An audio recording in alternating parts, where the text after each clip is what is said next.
जय हिंद साथियों। द गुरु 26 पे आपका बहुत बहुत स्वागत है। हम लोग क्लास 6 का NCERT सीरीज के अंतर्गत सभी चैप्टर ख़त्म कर दिए जो आपके एग्ज़ाम के पॉइंट ऑफ व्यू से इम्पोर्टेंट थे, और क्लास 7 में आज हम लोग एंट्री किए हैं। और क्लास 7 के अंतर्गत हम लोग ज्योग्राफी से स्टार्ट कर रहे हैं, जो फर्स्ट चैप्टर का नाम है पर्यावरण। तो यहाँ से हम लोग क्लास 7 का सीरीगणेश कर रहे हैं दोस्तों। तो हमारा पर्यावरण कह रहा है कि हमारा जो पर्यावरण होता है, पर्यावरण जीवन का ये मूल आधार होता है। पर्यावरण जीवन का मूल आधार होता है, इसलिए कहते हैं इसको जीवन का मूल आधार, क्योंकि यहीं हम लोग सांस लेते हैं, खाते पीते हैं, अपना जीवन को निर्वाह करते हैं। सभी चीज़ें यहीं से प्राप्त होती हैं। जैसे सांस लेने के लिए हवा चाहिए, पीने के लिए पानी चाहिए, खाने के लिए भोजन, रहने के लिए भूमि, सभी यहीं पे प्रदान करता है हमारा पर्यावरण ही। पर्यावरण के घटक दो प्रकार के, एक प्राकृतिक घटक और एक मानव घटक। प्राकृतिक घटक के अंतर्गत जल, वायु, स्थल और सजीव आते हैं, जो क्रमशः जल मंडल, वायुमंडल, स्थल मंडल और जैव मंडल से हमें प्राप्त होते हैं दोस्तों। मानव जो पर्यावरण के ये सब जो भी हम लोगों ने जाना, जल, वायु, स्थल और सजीव, ये सभी प्राकृतिक घटक के अंतर्गत आएंगे। और मानव घटक, पर्यावरण के मानव घटक कौन कौन आ गया? तो एक प्रश्न, कोई एक व्यक्ति भी या कोई बहुत सारे व्यक्ति से मिलकर परिवार भी बनता है। समुदाय, धर्म, शैक्षिक, आर्थिक, राजनीतिक सभी आएंगे पर्यावरण के मानवीय घटक के अंतर्गत ही आएंगे दोस्तों। यहाँ पे प्राकृतिक घटक के अंतर्गत देखिए, प्राकृतिक पर्यावरण, भूमि, जल, वायु, पेड़ पौधे, जीव जंतु सभी मिलके प्राकृतिक पर्यावरण बनाते हैं। यानी कि प्राकृतिक पर्यावरण के अंतर्गत भूमि, जल, वायु, पेड़ पौधे और जीव जंतु सभी आएंगे। अब देखिए, प्राकृतिक पर्यावरण के अंतर्गत एक एक पॉइंट करके हम लोग पढ़ेंगे। तो फर्स्ट पॉइंट, पृथ्वी जो होता है ठोस प्रपट्टी या कठोर ऊपरी परत को, पृथ्वी के जो ऊपरी सबसे ऊपर वाला जो परपट्टी, ठोस परपट्टी होता है, जो कठोर वाला भाग होता है, उसे स्थल मंडल कहते हैं। और ये जो स्थल मंडल होता है, जो खनिजों और चट्टानों और खनिजों से बना होता है, जिस पे हम लोग रहते हैं, सबसे ऊपरी परत होता है, इसके बारे में कह रहा है। अच्छा, अब जल के क्षेत्र को जलमंडल कहेंगे। यह जल के विभिन्न जलाशयों से मिलके बना हुआ होता है, जिसे बोलते हैं सम्मिलित रूप से जलमंडल। पृथ्वी के चारों ओर फैली वायु की पतली परत को वायुमंडल कहते हैं।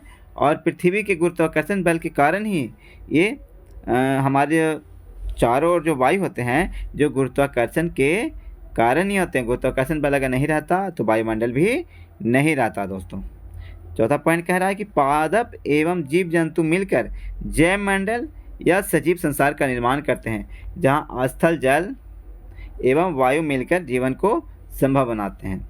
अब 5 जून को जानते ही हैं आप, 5 जून को विश्व पर्यावरण दिवस के रूप में हम लोग मनाते हैं प्रत्येक वर्ष। और इस दिन बहुत सारा प्रोग्राम भी होता है, पेड़ लगाने का भी प्रोग्राम होता है, और पर्यावरण को कैसे हम लोग संतुलित रखें, कैसे हम लोग बचाए रखें, उसे प्रदूषित ना होने दें, इसके लिए भी काफ़ी प्रयास किया जाता है 5 जून को दोस्तों। अच्छा, और ये जो है आपके एग्ज़ाम के पॉइंट ऑफ व्यू से तो इम्पोर्टेंट है ये पूरा NCERT का सीरीज। आपके कोई बच्चे अगर क्लास 7 में या 8 में या 6 में पढ़ रहे होंगे, वो उनको भी ये सब दिखा सकते हैं आप, क्योंकि उनके सिलेबस में भी ये सब मेंशन रहता है दोस्तों। क्योंकि क्लास 6 to 12 का सीरीज चेक करा रहे हैं, तो यहाँ तक कि कोई भी बच्चे हैं वो इसका लाभ उठा सकते हैं।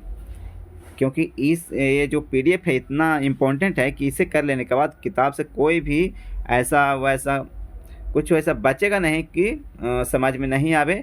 इसे अगर देख लेने के बाद किताब पढ़ लिया जाए तो काफ़ी आसान हो जाता है दोस्तों। ठीक है, आगे बढ़िए, पारितंत्र के बारे में जानिए। तब पेड़ पौधे, जीव जंतु एवं मानव अपने आसपास के पर्यावरण पर आश्रित होते हैं। ये तो जानते ही हैं कि पेड़ पौधे और जीव जंतु एक दूसरे पर निर्भर ही रहते हैं। जैसे हम लोग श्वास में कार्बन डाइऑक्साइड को छोड़ते हैं, तो पेड़ पौधे उसे ग्रहण करते हैं, और पेड़ पौधे ऑक्सीजन छोड़ते हैं और उसे हम लोग ग्रहण करते हैं।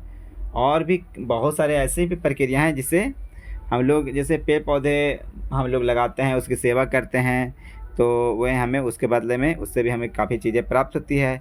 और इसी प्रकार से हम कह सकते हैं कि पेड़ पौधे और जीव जंतु एक दूसरे पे निर्भर रहते हैं, आश्रित रहते हैं पर्यावरण में। करेक्ट, वे एक दूसरे पर भी आश्रित हैं। जीवधारियों का आपसी एवं अपने आसपास के पर्यावरण के बीच का संबंध ही पारितंत्र का निर्माण करता है। मतलब हम उन पे निर्भर हैं, वो हम पे निर्भर हैं। ये सभी सम्मिलित रूप से पारितंत्र का हिस्सा कहलाता है दोस्तों।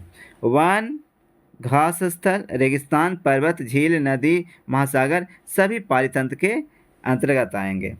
पारितंत्र के अंतर्गत सभी आएंगे। तो बस चैप्टर काफ़ी छोटा था।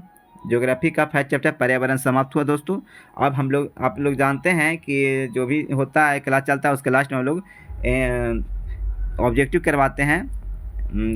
तो एमसीक्यू मतलब एमसीक्यू करवाते हैं। तो चलिए एमसीक्यू हम लोग सॉल्व करते हैं दोस्तों। जो चैप्टर हम लोग पढ़ें उसी से एमसीक्यू भी सॉल्व करते हैं, ठीक है।